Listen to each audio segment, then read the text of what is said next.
இன்றைக்கு நாம் தியானிக்க இருக்கிற வசனம் 2 கொரிந்தியர் 12ஆம் அதிகாரம் 9வது வசனம். அதற்கு அவர், என் கிருபை உனக்கு போதும், பலவீனத்திலே என் பலன் பூரணமாய் விளங்கும் என்றார். ஆகையால் கிறிஸ்துவின் வல்லமை என்மேல் தங்கும்படி என் பலவீனங்களை குறித்து நான் மிகவும் சந்தோஷமாய் மேன்மை பாராட்டுவேன். இங்கே பவுல் அப்போஸ்தலனுக்கு ஒரு பலவீனம் அவருடைய சரீரத்தில் இருந்திருக்கு. அப்போ அவர் தேவனிடத்தில் அவர் 3 தரம் கூட வேண்டி பார்த்துருக்காரு அந்த பலவீனம் தன்னை விட்டு நீங்கணும்னு. ஆனால் கர்த்தர் என்ன சொல்கிறாரு, என் கிருபை உனக்கு போதும், உன்னுடைய பலவீனத்தில் என் பலன் பூரணமாய் விளங்கும். அதனால் கிறிஸ்துவின் வல்லமை தன்மேல் இருக்கவும் அது தங்கும்படியாக தன் பலவீனங்களை குறித்து அவர் என்ன பண்ணுறாராம், சந்தோஷமாய் மேன்மை பாராட்டுகிறேன்னு சொல்கிறார். இன்றைக்கி நம்ம எத்தனை பேர் அப்படி காணப்படுகிறோம் இல்லையா? நமக்கு ஒரு பலவீனம் வந்தால் நம்ம அப்படியே சோர்ந்து போகிறோம், நம்ம கூட இருக்கிறவங்கள கூட சோர்ந்து போகும்படியாக செய்கிறோம். ஆனால் இங்கே பவுல் அப்போஸ்தலன் தன்னை கிறிஸ்துவுக்குள்ளாக பலப்படுத்தி கொள்ளுகிறத பார்க்குறோம். ஏன் அந்த வார்த்தையை அவர் சொல்கிறாருன்னா, 2 கொரிந்தியர் 12:7 பாருங்கள், அன்றியும் எனக்கு வெளிப்படுத்தப்பட்டவைகளுக்குரிய மேன்மை நிமித்தம் என்னை உயர்த்தாதபடிக்கு என் மாம்சத்திலே ஒரு முள் கொடுக்கப்பட்டு இருக்கிறது, என்னை நான் உயர்த்தாதபடிக்கு அது என்னை குட்டும் சாத்தானுடைய தூதனாக இருக்கிறது என்றார். அப்போது தேவன் சுவிசேஷத்தின் நிமித்தம் பவுல் அப்போஸ்தலனுக்கு அநேக காரியங்களை வெளிப்படுத்தி தீர்க்கதரிசனமாக அவர் வழிநடத்துகிறார் இல்லையா? அது எல்லாருக்கும் கிடையாது அந்த சிலாக்கியமும் பாக்கியமும் இல்லையா? தேவன் யாரெல்லாம் தன்னுடைய ஊழியக்காரரை தெரிந்து கொள்ளுகிறார்களோ அவர்களுக்கு அந்த வெளிப்பாட்டு வரங்களை கொடுக்கிறாரு. அந்த வெளிப்பாட்டு வரத்தின் மேன்மையினாலேயே தன்னை தானே அவர் உயர்த்தி கொள்ளாதபடிக்கு தேவன் அவருடைய மாம்சத்திலே ஒரு முல்லை கொடுத்துருக்கிறாரு. அதுதான் அவருக்கு எப்படி இருக்கான், நான் என்னை உயர்த்தாதபடிக்கு என்னை குட்டும் சாத்தானுடைய தூதனாக இருக்குது, அது எப்போவுமே என்னை என்ன பண்ணுது, குத்திக்கிட்டே இருக்குது அப்படின்றாரு. அவருடைய சரீரத்தில் அவர் கால்கள் கரடுகளாக அப்படி இருந்திருக்கலாம். ஏன்னா பைபிள் காலேஜில் படிக்கும்போது சொல்லியிருக்காங்க, அவர் 3.5 அடி உயரம் உள்ளவராகவும் அவருடைய கால் முட்டி ஒன்றோடு ஒன்று அவர் நடக்கும்போது முட்டிக்கிட்டே இருக்குமா. அப்போ அது எவ்வளோ வலி வேதனையை தரும் இல்லையா? அதுதான் அவருக்கு அது என்னை குட்டும் சாத்தானுடைய தூதனாக இருக்குன்னே சொல்கிறாரு. அப்படி அவர் வலி வேதனையிலையும் அவர் தன்னுடைய ஊழியத்தில் அவர் செய்து முடித்தார் இல்லையா? அதில் கூட பாருங்கள், அந்த பலவீனத்திலே தேவனை அவர் மகிமைப்படுத்துறத பார்க்குறோம். தேவனுடைய வல்லமையை தன் மேலே தங்கும்படியாக அந்த சந்தோஷத்திலே தேவனை மேன்மை பாராட்டுகிறத பார்க்குறோம். அவர் அதை 3 முறை தேவனிடத்தில் நீங்கும்படியாக கேட்டேன்னு 2 கொரிந்தியர் 12:8 சொல்கிறாரு.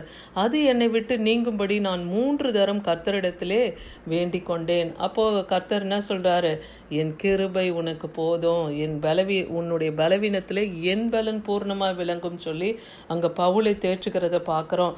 ஏன்னா 2 கொரிந்தியர் 12:10 பாருங்கள், அந்தபடி நான் பலவீனமாக இருந்தபோது பலமுள்ளவனாய் இருக்கிறேன். ஆகையால் கிறிஸ்துவின் நிமித்தம் எனக்கு வரும் பலவீனங்களிலே நிந்தைகளிலும் நெருக்கங்களிலும் துன்பங்களிலும் இடுக்கண்களிலும் நான் பிரியப்படுகிறேன் நீங்கள் சொல்கிறாரு.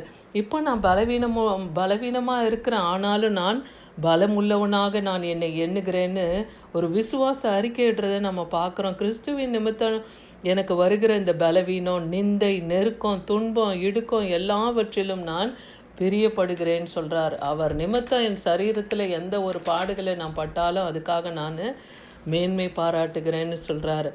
ஏசாயா 40ஆம் அதிகாரம் 29-31 வசனம் வரைக்கும் பாருங்கள்.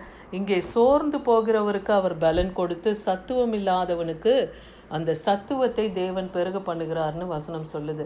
அப்போ இன்றைக்கு நம்முடைய ஆத்துமாக்கள் கூட நம்முடைய காரியங்களிலே சோர்ந்து போயிருக்கு, மனமடிவாய் நாம் காணப்படுகிறோமா? இன்றைக்கி நம்மையே ஆறுதல் படுத்துகிறாரு, சத்துவம் இல்லாதவனுக்கு நான் சத்துவத்தை தருவேன்.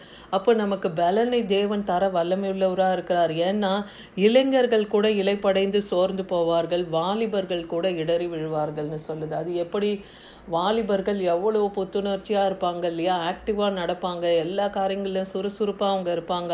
ஆனால் அப்படிப்பட்ட இளைஞர்கள் கூட இலைப்படைந்து சோர்வடைந்து போகலாம், அவங்க கூட இடறி விழலாம், வாலிபர்கள் கூட. ஆனால் கர்த்தருக்கு காத்திருக்கிறவர்களோ புது பலன் அடைந்து கழுகுகளைப் போல சட்டைகளை அடித்து எழும்புவார்கள். அவர்கள் ஓடினாலும் இலைப்படையார்கள், நடந்தாலும் சோர்வடையார்கள்னு இருக்கு. அப்போ கர்த்தருக்காக இன்னைக்கு நாம் நிறைய காரியங்களுக்காக நம்முடைய நம்முடைய வாழ்க்கையில் பலவிதமான பிரச்சனைகள், போராட்டங்கள், இந்த போல் நிந்தைகள், அவமானங்கள் எது நம்ம எல்லையில் காணப்பட்டாலும் தேவனுக்கு நாம் காத்திருக்கும் போது அவர் நம்ம என்ன பண்ணுவார்? புது பலனை நமக்கு தருவார். கழுகுகளை போல சட்டைகளை அடித்து, எப்படி கழுகு தன்னுடைய பலனெல்லாம் குன்றி போகிற நிலைமை வரும்போதெல்லாம் அது மலை உச்சியில் போய் அது உடம்புல இருக்கிற ஒரு இறகையும் போட்டு அதுவே பிச்சு போடுமா. அது போட்டுட்டு அது உடம்பெல்லாம் அது தலையெல்லாம் மொட்டையாக்கி கொண்டு பலன் குன்றி போய் இருக்குமா. மறுபடியும் அந்த ரெக்கைகள் அதற்கு புதிதாக வளரும்போது அது புது பலனோடு எழுந்து அது உயர பறக்கும். அதுபோல் இன்றைக்கி கூட நாமும் பலன் இழந்து காணப்படுகிற நம்மையும் தேவன் சொல்லுகிறார், நீ கழுகுகளைப் போல சட்டைகளை விரிட்டு அடித்து எழும்புவாய்ன்னு சொல்கிறாரு. நீ ஓடினாலும் இலைப்படைய மாட்டாய், நடந்தாலும் சோர்வடைய மாட்டாய். ஏன்னா நம்ம கர்த்தருக்கு காத்திருக்கிறோம். அதனால் நம்ம வெட்கப்பட்டு போவதில்லை இல்லையா? ஏன்னா யோசுவா 1:9 கூட பாருங்க, மோசே இறந்த பிறகு இஸ்ரவேல் ஜனங்களை கானானுக்குள்ளாக வழிநடத்த யோசுவாவை தேவன் தெரிந்து கொள்ளுகிறார். மோசே தன்னுடைய கரங்களை யோசுவாவின் மேலே வைத்து அவனை அபிஷேகித்து அவனை ஆசீர்வதித்து அனுப்புகிறார். அவர் மரித்து போகிறார் மோசே. யோசுவா எப்படி இவ்வளோ கூட்ட திரள் ஜனங்களை வழிநடத்த முடியும்னு சொல்லி அவர் கலங்கும் பொழுது அங்கு கர்த்தர் இப்படியாக சொல்றார், நான் உனக்கு கட்டளையிடவில்லையா? பலன் கொண்டு திடமனதா இரு, திகையாதே, கலங்காதே, நீ போகும் இடமெல்லாம் உன் தேவனாகிய கர்த்தர் உன்னோடு இருக்கிறார் என்றார். அப்போ நீ போகிற இடத்துலெல்லாம் நான் உன் கூடவே வருவேன்னு யோசுவாவுக்கு வாக்கு பண்ணார். யோசுவாவுக்கு தான் நான் உன்னை விட்டு விலகுவதுமில்லை, உன்னை கைவிடுவதும் இல்லைன்னே சொன்னார். அப்போ தேவன் அவருடைய பிள்ளைகளுக்கு, அவருடைய ஜனங்களுக்கு, அவரை நம்புகிறவர்களுக்கு, அவருக்கு காத்திருக்கிறவர்களுக்கு இன்னைக்கு ஒவ்வொருத்தருக்கும் இந்த பதிலை தான் தரார். நான் உன்னோடு இருக்கிறேன்னு சொல்கிறாரு. ஏன்னா மோசேக்கு தேவன் எப்படி தன்னை வெளிப்படுத்தினார்? இருக்கிறவராகவே இருக்கிறேன்னு அந்த ஜனங்களுக்கு நீ சொல்லு அப்படின்றாரு. அப்படி தேவன் இருக்கிறவராகவே இருக்கிறார். எபிரேயர் 4:15-16 பாருங்க, நம்முடைய பலவீனங்களை குறித்து பரிதபிக்க கூடாத பிரதான ஆசாரியர் நமக்கிராமல் எல்லா விதத்திலும் நம்மை போல சோதிக்கப்பட்டும் பாவம் இல்லாதவராயிருக்கிற பிரதான ஆசாரியர் நமக்கு இருக்கிறார். அந்த பலன் நமக்கு வேண்டும், அந்த விசுவாசம் நமக்கு வேணும்.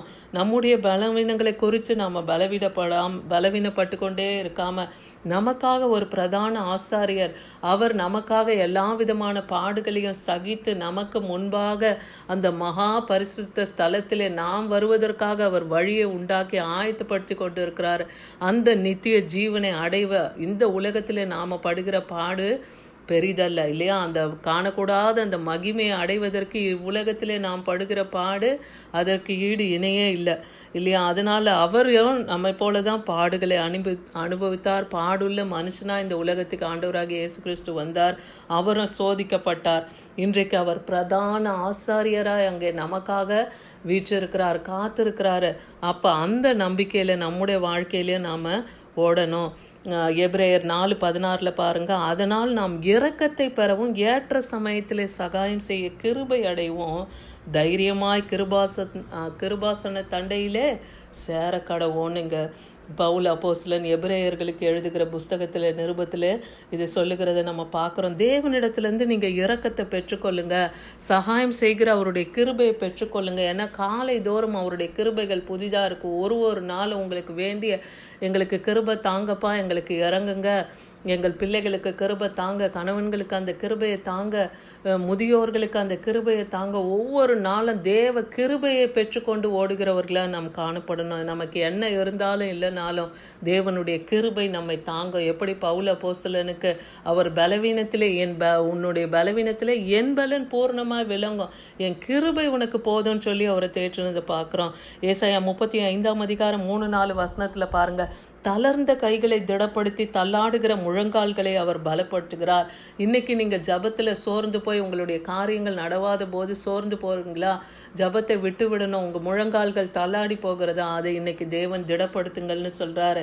ஏன்னா ஏசாயா 43:4 பாருங்க, மனம் பதறுகிறவர்களை பார்த்து நீங்கள் பயப்படாதிருங்கள், ஜிடன் கொள்ளுங்கள், இதோ உங்கள் தேவன் நீதியை சரிக்கட்டவும் உங்கள் தேவன் பதிலளிக்கவும் வருவார், அவர் வந்து உங்களை ரட்சிப்பார் என்று சொல்லுங்கள்.